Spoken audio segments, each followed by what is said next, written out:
এর মান A B C হলে পি এ নির্ণয় করতে বলছে, তাহলে আমরা লিখি সুতরাং পি এ মানে উপসেট নির্ণয় করবো। এটার উপসেট কেমন করবো দেখো, প্রথম যা আছে তাই লিখি এ বি সি।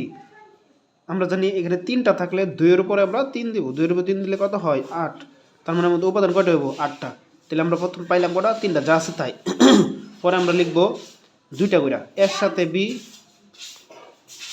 আবার এর সাথে সি, এর সাথে সি, আবার বির সাথে সি, তারপর 3টা করে শেষ। এখন লিখবো কটা করে 2টা, এখন লিখবো কটা করে সরি কমা, এখানে কমা, এখন লিখবো 2টা করে, 2টা করে লেখার নিয়ম হলো সরি 2টা করে আমরা লিখলাম, এখন একটা করে এ বি এবং শেষে সি, লাস্টে ফাঁকা সেট।